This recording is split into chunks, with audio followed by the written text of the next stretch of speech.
But how do you make money if you're in a Yeah. nonprofit, right? There's still this weird misconception. Yeah. But what people don't realize is that the nonprofit sector actually employs a hell of a lot of people and represents a huge percentage of GDP in both the United States and in Canada and in many other countries, where social services, community-driven organizations represent a huge part of the economy. Yeah. So there's a lot of job opportunities there. And what I often tell people is, like, if you're looking to actually learn something and actually grow your skills, get a job in a nonprofit, because you're going to learn much more there than you would if you work in a for-profit company. When you work in a nonprofit, you wear 17 different hats and you learn much faster because you're in a very high stress, low resource environment.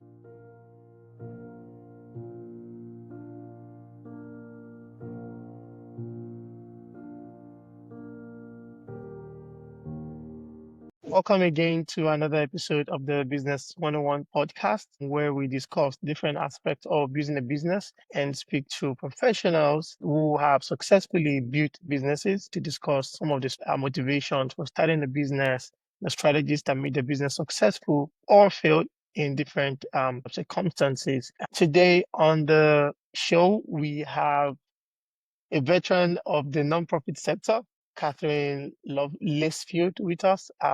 For more than 20 years, Kat has worked on various fundraising, activism, and cost-driven work in the nonprofit sector. She has now founded her own consulting business, Just Because Consulting, helping nonprofits around the world improve their fundraising strategies and increase their impact. Welcome to the show, Catherine. Good to have you here. Thank you so much. Yeah, we were talking earlier about all of the travels that you have planned for the next 2 months, and I was saying that, you're essentially living in people's, future. A lot of people would love to be able to travel, and work and have fun at the same time. Do you want to start off by sharing a bit of how you came to this part of your journey? We're going to talk a bit more about, your experience in the nonprofit sector and all of that, but I just wanted to get started on this. Yeah, for sure. So since I could remember, I've been wanting to travel the world. I had wanted to live in South America for a very long time. So that was kind of my first goal. I also really do not like winters. And so as a Canadian, that meant I had to leave. So after, surviving a couple winters for the majority of my life, I kind of, with my husband, we decided, you know what, this doesn't work for us. So we were trying to Hmm. find a way to leave, but also not necessarily have the obligation to work in that other country. Because as much as I hate saying it, when I've been living in Mexico for 3 years, and I would not necessarily want to work in Mexico. The working conditions and the salary ranges is just not something that's not what I wanted for myself or my family. And also, I didn't want to be anchored down to any one country where I had to go into an office every day. When COVID happened, which I can't believe is already 5 years ago, that blows my mind. Crazy. How did that happen? But that really opened up the world to digital nomads working from home, and even just generally having more flexibility with your work Yeah. schedule.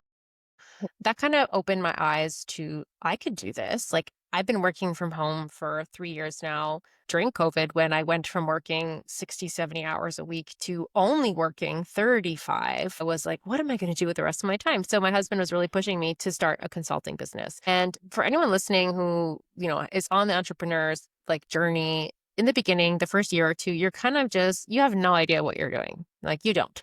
You're trying things, you're trying to see, you're throwing spaghetti at the wall, seeing what sticks, all of the idioms that you want to say. And for me, it was really helping nonprofits grow their fundraising strategies. As someone who had worked for 20 years, that was what I wanted to do. But I also wanted to travel the world. So finding the balance between the two can be very challenging. And, like, if I just shared my Instagram, people would be like, wow, this is a dream world. And it's like, you don't see the challenges that go behind it, of making sure you have the right setup to record a podcast, making sure you Yeah. have a good quality internet. I had to reschedule a call because the Airbnb that I supposedly had great internet did not. So there's some technical and logistical difficulties and challenges that come with constantly moving around that can be Hmm. very difficult. But of course, counterbalance with, I get to work from cafes around the world in different settings, meet new people, and also Yeah.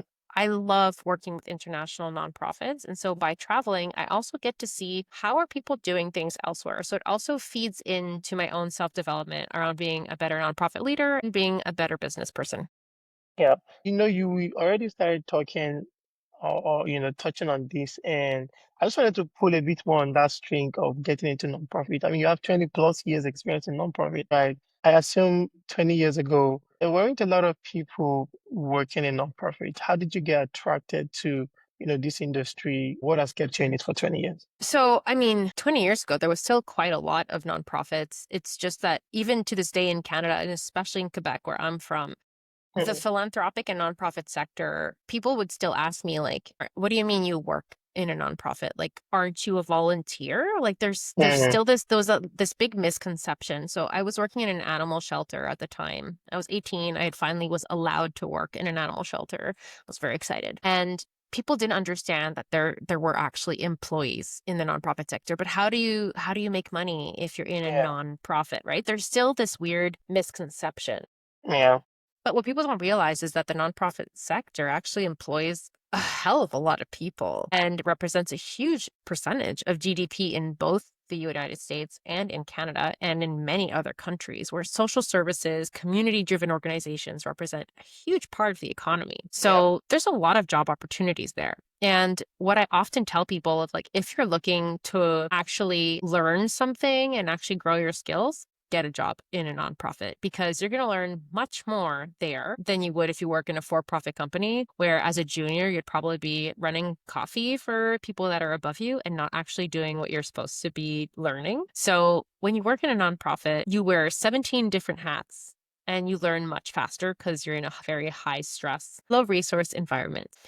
It's tough, but it made me learn so much so fast. So I'm 35 to be very transparent. So like, yes, Mhm. it's 20 years, but I'm still just 35. Yeah. But I've learned so much because it was so highly condensed into like, okay, you're in charge of human resources and partly of administration, and you're doing the Yeah. fundraising and the marketing and the public relations. And oh, Yeah. by the way, you're also managing our social media. I was like, what's a hashtag? How am I supposed to do Yeah. all of this? So yeah, so that's kind of how I got into working in the nonprofit space. Yeah, and you're absolutely right. I have a couple of friends who work in nonprofit as well. One of them that I can remember quite well is Canadian as well. We were classmates in the business school. And you said exactly the same thing. You're doing practically everything from sales to marketing to every single and it's a good way to learn. I do agree. But you kind of touched on the fact that it was COVID that really inspired your transition to starting your own firm. I wanted to find out, right?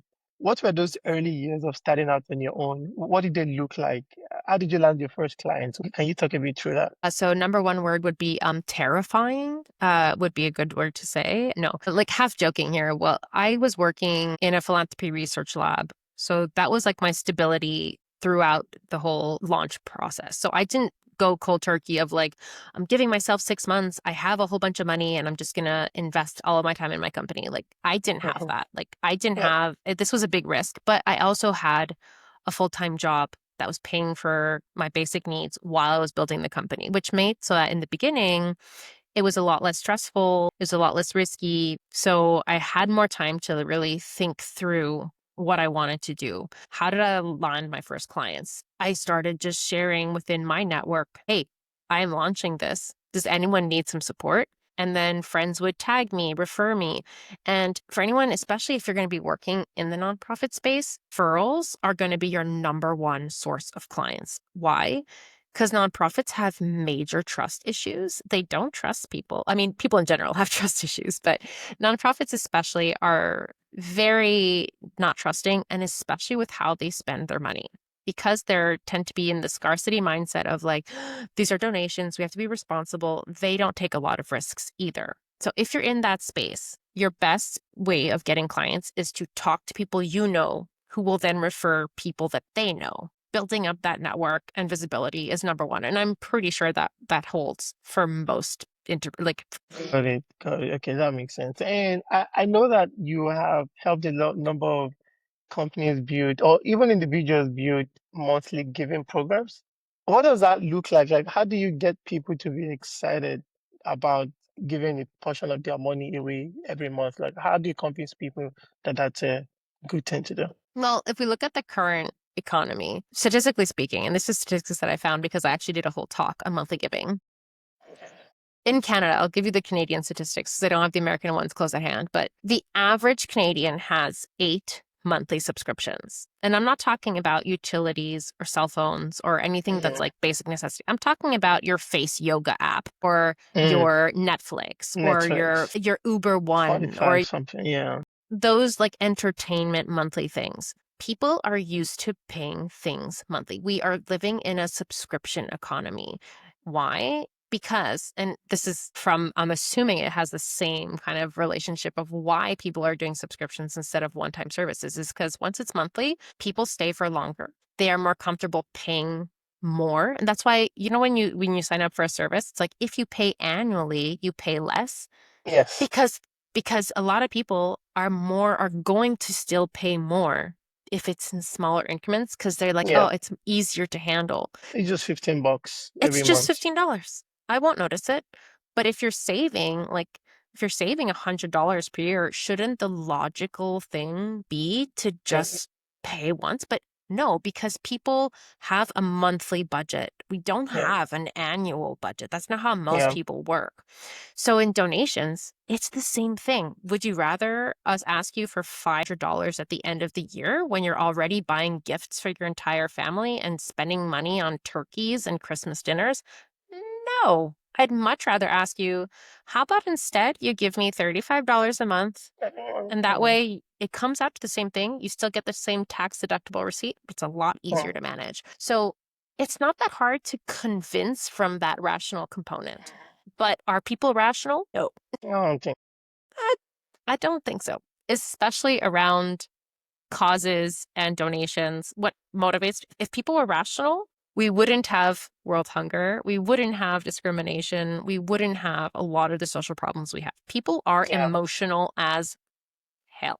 Okay. Yeah. So when you're trying to inspire someone to join, you're really trying to make people want to join a community. And this, for anyone in marketing or business that's listening, they're like, oh, yeah, that makes sense. Building a brand is all about building a sense of attachment, of community, of you're part of this cool club. The same Mhm.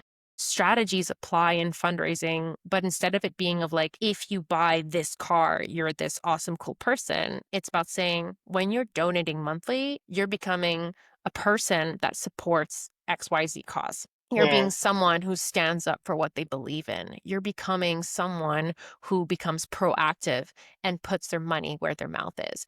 Like these are the kinds of values you're going to want to integrate into your communications so that people feel like, yeah, that sounds like who I am. I put my money where my mouth is. I'm Mhm. proactive. Like I want to change this. So then it kind of like inspires them of like, so if I don't donate, then I'm not that person. It's like a weird psychological Reverse marketing strategy. cycle. It is. But of course, what I want to avoid with people is making people feel guilty or shaming people like, Mhm. you don't want to do that, right? So there is a fine line where you want it to be inspiring and you want it to really be about building a community that's going to support the organization long term. Interesting. Did you do any type of training to be able to communicate this to people in a way that's kind of emotional, gets them to act, or was this natural? Did I get any official training? I mean, I officially did a certificate of 2 years, but before I did the certificate, I had built up or helped build up a monthly giving program of 2,000 people with a street team working with Mhm. one-on-one conversations. And so I kind of was self-trained, but I'm a people person and I'm a communicator. I've talked to many people and I listen and I'm able to really understand like where is this person coming from? Like if I'm having a conversation with a potential donor, I listen to, are they talking to me about their dog? Let's say for animals, I ask them about, do you have any pets? Do you love them? And Mhm. then they'll start talking about their dog and how their dog is the best thing in the world. And I'm like, oh, that's amazing. So you can find by having these conversations with people, like understanding where they're coming from and being able to invite them to join based on their values. And so if we're talking, this is one-on-one, but if we're talking about you're sending an email campaign to thousands of people. You can't listen to every single person's story, but you can understand the general persona or profile of your database with a survey or just understanding like on average it's women. So you're going to talk to them in a specific way. On average, they're this age. On average, they prefer cats. You're going to be Mhm. able to like create a general idea. And I like making these little donor personas, giving them a name. And it's like their name is like Amanda or whatever it is. Yeah. And they love cats and they have 7 of them at home. And so you're going to create this idea of who you're talking to in your messaging. Yeah. And so that it becomes more like a story and it feels like a one-on-one conversation, even if it's a mass email. And I think that carries across even away from the nonprofit world, right? If you're starting a business and you're trying to raise money, whatever, it's kind of the same thing. You have to still understand the person you're pitching to, communicate to them in a way that addresses the things they care about, the things they are concerned about. So yes, this definitely sounds about right to me. But you did mention that you raised, or at least you built a committee of 2,000 um monthly donors in 5 years. How did you do that? It could not have just been word of mouth referral. What was the secret? No, and I wasn't alone. I was with a team, right? Okay. So I'll explain the situation. It was street fundraising. So those annoying people on the street that stop you and go like, "Hi, can I talk to you about Greenpeace for 5 minutes?" Like Yeah. that was me. I did that for five Wow. years. Okay. Sales and marketing, like best fundraising training I've ever done is talking to people one-on-one because you're literally faced with what their thought process is. No, I don't want it to be monthly. Oh, I don't know. I don't feel comfortable giving my security information. These are the questions that people behind the screen are asking themselves, is this platform safe? Can I make it every month? How am I going to stop this donation if I can't do it anymore? They're asking these questions, but you don't get to answer. When you're face to face, you're right there and you can help work through these problems with the person. So, how did we do it? We had a team that was out on the streets in Montreal. So, this is in Canada. Rain or shine, snow, summer, it was horrible. I hated the snow. And literally having one on one conversations with people and pitching for monthly first. So, what we want is monthly donors because they give more. According to DonorBox, which is a donation platform, monthly or recurring donors give up to 500% more than non-recurring donations. So like you want that.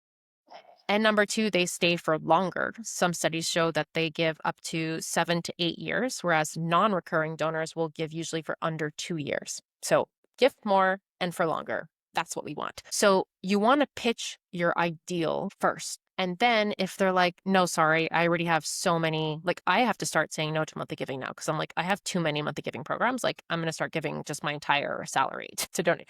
So I'm like, no, I can't, but I can do spontaneous donations when impossible. Mm. So you offer that as a secondary option of like, if you can't, no worries. Like you try to, inspire and find solutions. If it doesn't work, Yeah. no problem. We would still love to have your support. Can you make a one-time donation today? They do, yes or no. And then we move on. But the great thing of what I was doing why I take a lot of credit is that I shifted how we do the stewardship and how we convert more of them. That's in the follow-up. So people would make a mistake. They would write their credit card because this was paper forms. This was a while ago. So this was still paper form. It wasn't on Mm. tablets because tablets weren't a thing that really then. And then I would be the person that would call back people. Hey, you started filling out a form with us, but we found a problem. And so I was what we would have like the abandoned carts now that are automated emails. Well, I was the Yeah. abandoned cart person. Okay. So it was really about then having these one-on-one conversations again, re-inspiring, convincing, and then saying thank you, thank you, thank you, and then encouraging them to really feel like they're joining something awesome. So it was with a team on the street, lots of conversations, and of course, that's a very expensive process. So I wouldn't necessarily recommend everyone do it, but the benefit of that is that after we really slowed down the street team because it was exhausting, and I alone could pretty much manage this entire base of 2,000 people because I'm not talking to them on a daily basis. Like Yeah. there might be one or two that call to like make changes or updates, but I can send emails to all 22,000. I can make sporadic calls to them every now and then. So one person with a really low salary, because I'm a nonprofit, was managing 2,000 people, bringing in on Mm. average 1,250 per person per month. Make the calculation. That's almost 25K that's coming in every month. It's a lot of money. Yeah. No, that's interesting. Wow, that's actually interesting. Let's talk a bit more about nonprofit, particularly now, right? There are a lot of nonprofit organizations that get stuck, trying to raise money, and maybe they have 20, maybe they have 50 donors, right? Yeah. In your experience, what's usually the one thing that's responsible when organizations cannot just seem to attract more donors? What's the one thing they're doing wrong? I think there's a couple things. Number one, they're not not talking with their community, they're talking at their community. So they're not trying to engage in conversations and bring people to the table of being like, what would you do? Or asking questions of like, what do you think? Like, can you help this? Like, they're not trying to invite the community be part of the conversation. They're just saying, we're doing this and sharing pictures. Help us donate. Help us donate. And it's like, who are you? I don't know who you are. You don't care who Yeah. I am. Like, it's like a friendship. Imagine if a friend only called you to talk to you and then hung up the phone and didn't let you speak or didn't ask you, how have you been? You would be Yeah. like, well, this isn't a relationship. So they avoid the relationship building, number one. Number two, a lot of them just don't ask people. They like assume that people, well, yeah, I'm a nonprofit. Of course they're gonna know that I need donations. And it's like, well, are you asking them? Have you asked them to become a monthly donor? Well, I mean, the option is on the page. I'm like, yeah, it's a toggle switch that no one notices because they're not focusing on. Like, people don't know how to communicate well in general. So I would say that's the two things. They're not Okay. listening to their people, they're not reaching out, and they're not building a community. They're just trying to get donations, so they're not focused on the relationship building component. That would be my number one thing people don't do. Got it. And if you were thrown in a nonprofit right now that has these two problems, what would be the first thing you would do to try and remedy? So they're not they're not talking to people, they're talking at people, and they're not trying to build that's what they used to do. They weren't trying to build a community or a relationship. Now you've come and you've taken over. Where do you start? Number one, take Yep. their list of existing donors, send Okay. them individual emails. Hey, I'm Kat. I would love to have a conversation with you because you're one of our most loyal donors, because you're one of our only donors, but they don't need to know that.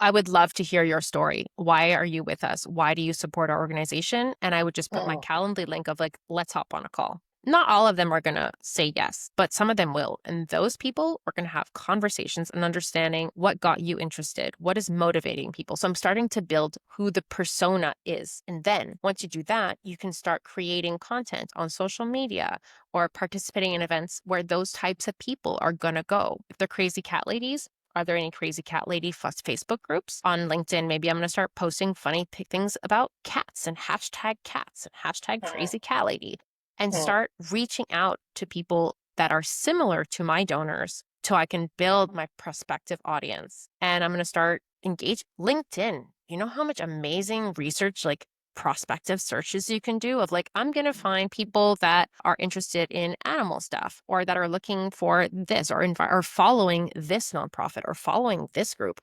And oh, then you start building one-on-one relationships. And then what does that do? These people are going to start commenting on your stuff. And then what does that do? That shows your content to their networks. And people that love cats are friends with people who love cats. And so then it can just grow more organically. So I believe in organic community relationship building. And yeah, it takes time. But then once you have that community, they're there with you for the long term. So it's just a better investment of your time. that's amazing actually. That's really good advice. Okay. So now talking a bit more about crowdfunding, right? What is usually I guess the difference between an averagely successful crowdfunding effort and a really successful one, where does that switch happen? Is it something can you influence the outcome of your crowdfunding effort, or what would you do? Okay. 100%. And people are going to feel I'm repetitive, but it's a lot about building the community. So, first of Oh, all, you're doing a crowdfunding. Who are your ambassadors? Who are going to be the people that are going to be going out into your community and talking about you? If we think about it from a business perspective, imagine if you're hosting a conference and you have your speakers, and part of the role of your speakers is to invite guests because the speakers want people to see them speak. So there's an incentive. So this is the same mindset and the same thing can apply. So okay. how would you motivate your speakers and incentivize them to sell tickets or to invite people to the show? You have to get to see how can you motivate them. So you have to create some form of team or community Yeah. with the people that are going to be reaching out and fundraising for you. You can't just say, okay, your goal is to raise $1,000. Good luck. Like, that's not going to work. They're going to Yeah. just be scared. They're going to wait last minute. They're going to ask their mom and their dad last minute, and they're going to maybe just pitch in a last minute donation and be like, I did the best I can. Yeah. But if you give them the tools and you give them the resources, so you give them some copy of like, this is an example social media post you can do. This is an example reel you can record. This is some visuals that you can use on social media. This is a Yeah. template email. Give them the resources to help them go.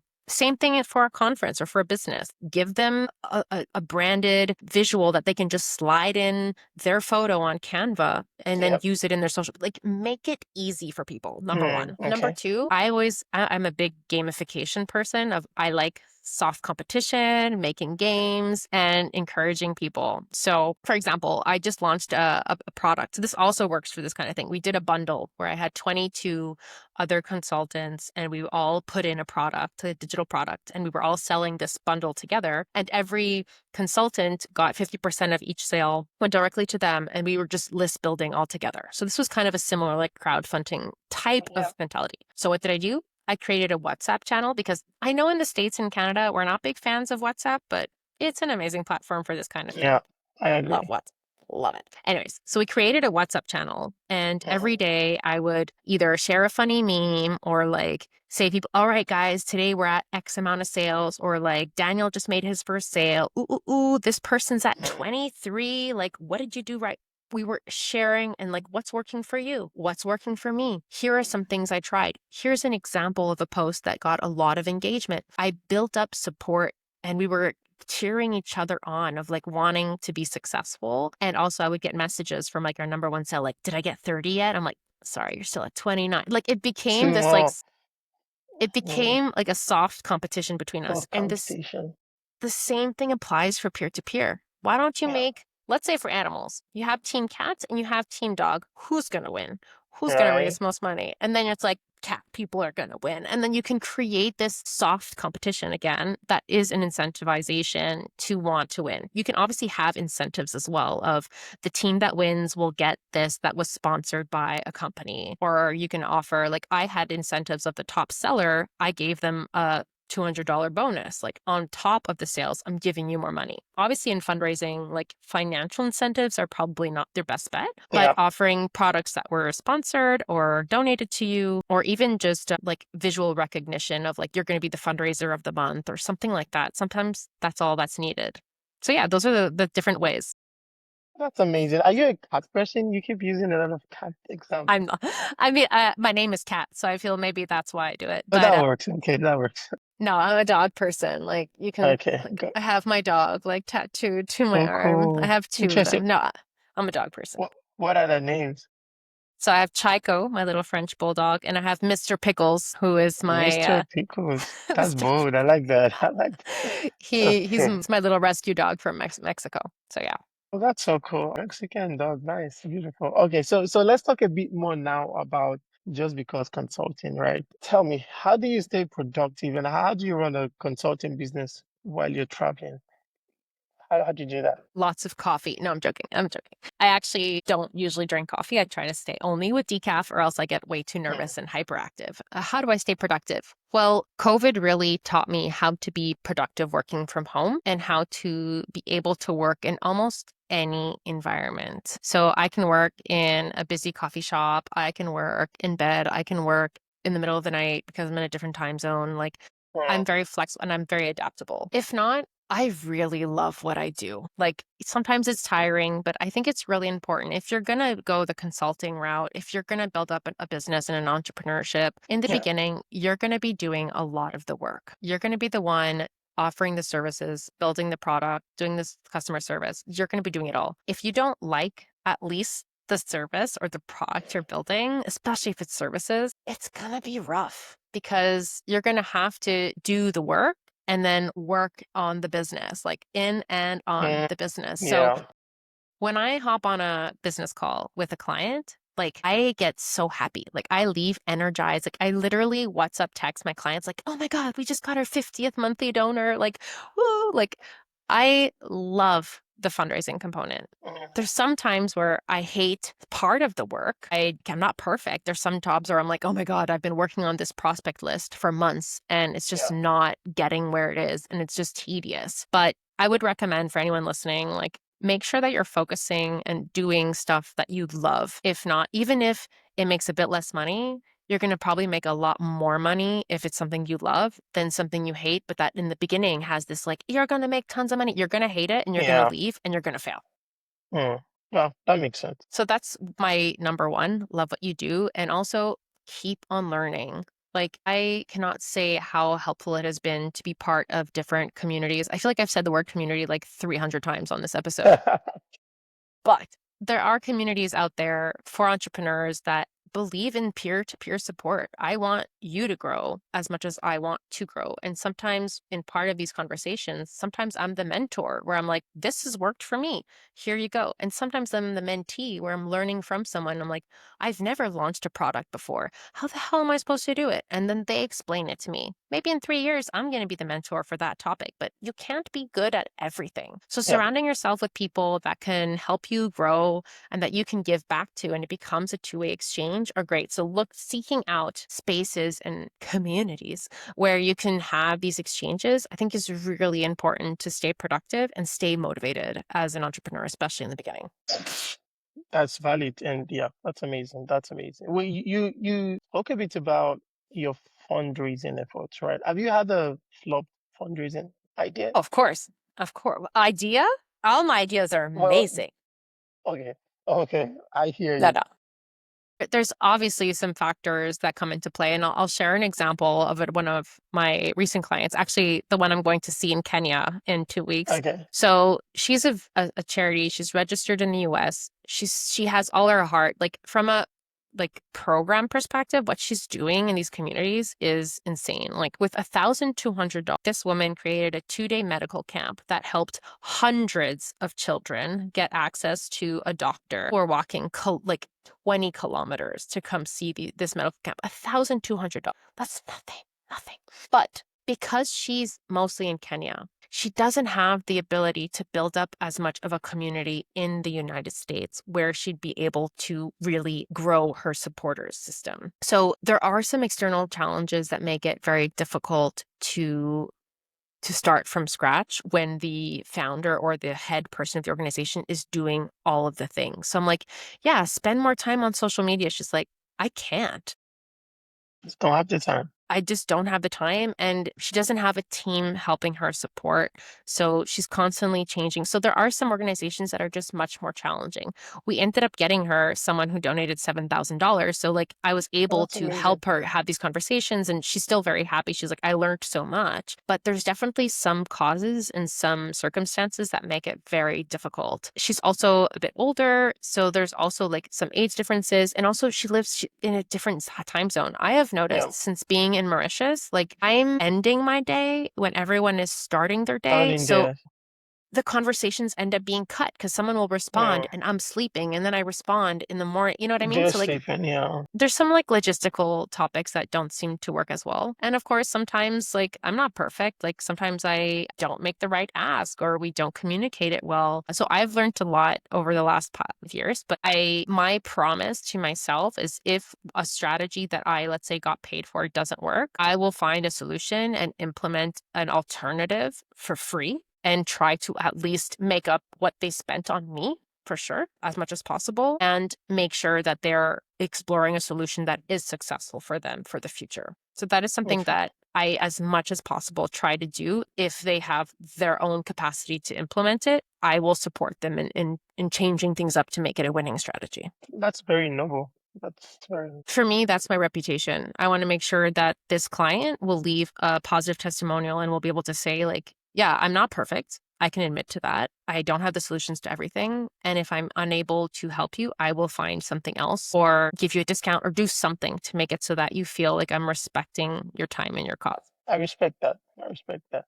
Okay, so tell me, if I'm an entrepreneur, like young person, and I'm listening to you now, and I'm like, oh, I want to quit my job and go start off on my own. What should you do before you quit your job? How do you want to handle your business before you leave? First of all, why do you have to quit your job? I don't think you have to quit your job. I know I'm a very risk averse person. I do not like risk because when I feel stressed and I feel like there's a huge risk, I know I'm not productive. And so you have to listen to yourself. Are you the kind of person that's going to be motivated by the pressure of like, I have a deadline, I need to reach it? Or is it going to make you stressed and then you're going to make bad decisions and like put on the brakes? So listen to yourself, obviously, and see what motivates you most. Me, stress, like at that degree, Financial stress does not make me motivated. It stresses Mm, me so much. So what I would say is first, build your network, figure out like what are people doing in that space? Like what do you want to offer to the world? And just test the waters. Do a survey, have conversations with people. I reached out to a couple people that I knew that were consultants and just said, hey, can we spend half an hour? I would love to ask you some questions about how you became a consultant. What was your journey like? So that's number one. Number two, you don't need to have a website. Okay. Please do not spend hours and like building up your logo and spend thousands of dollars building a website. You don't need it right away. Okay. mm, It took me 3 years before I got a website. I had reached already the like 6-figure income before I got a damn website. Like you don't need one. Okay. So unless you're a product based entrepreneur, then yes, you probably need a yeah, website. But maybe you do need that. for services, you don't. So number one, Okay. take the time to learn the industry that you want to work in, meet with people that are already working with it, connect with people on LinkedIn. I love LinkedIn. LinkedIn is the best. Build up your network beforehand. Start doing some tests, like testing the waters with people, offer some pro bono if it's services to kind of see, did you like this? Did you not? Why don't you launch a contest of like, hey, I'll do this or send you this product for free to get some feedback from you.